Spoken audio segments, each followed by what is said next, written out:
In case you missed it, we wrapped up this week's news for you.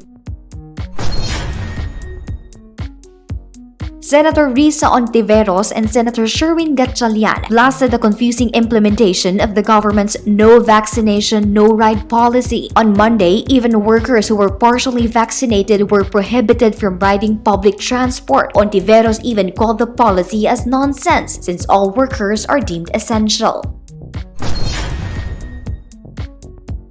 Contrary to the implementation on the ground, the Department of Labor and Employment said workers are exempted from the no vaccination, no ride policy. Labor Secretary Silvestre Bello III clarified workers are exempted since they are all rendering essential services. At the same time, Bello urged implementing agencies to start a massive information drive to avoid confusion among the public.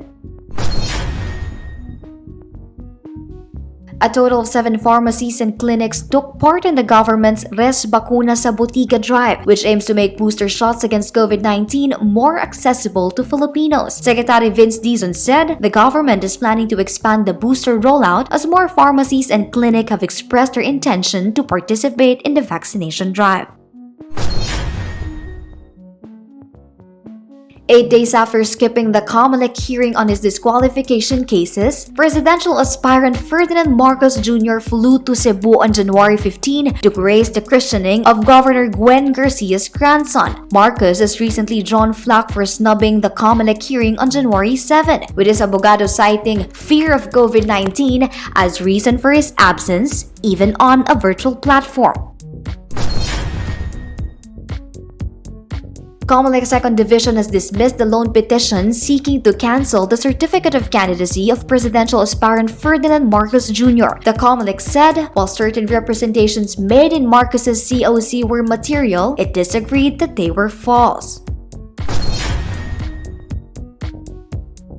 Commenting on the presidential daughter Sara Duterte's plans to make military service compulsory for the youth, former Akbayan Representative Walden Bello described the co-VP aspirant as a dictator-in-waiting. Bello believes Inday Sara will just like be her father, President Rodrigo Duterte, who armed people and ordered them to kill.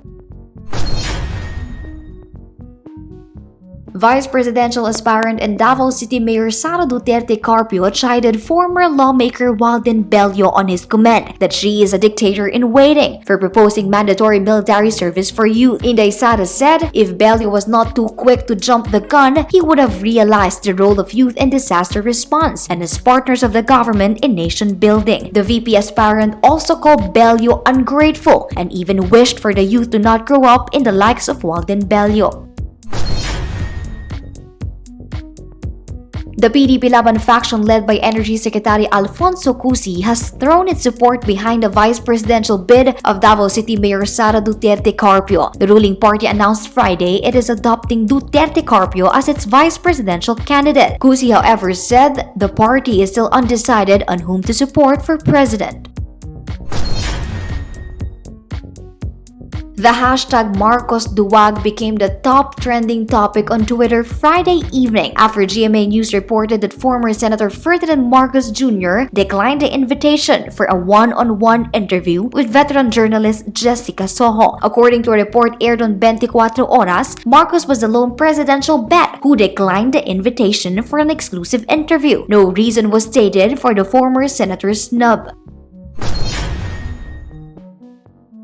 Baguio City Mayor Benjamin Magalong has stated twice on record now that his top choice for president is no other than Partido Reforma chairman and standard-bearer Panfilo Ping Lacson. Magalong said he had always been very vocal about his support for a possible Lacson presidency because of their shared principles in leadership and governance.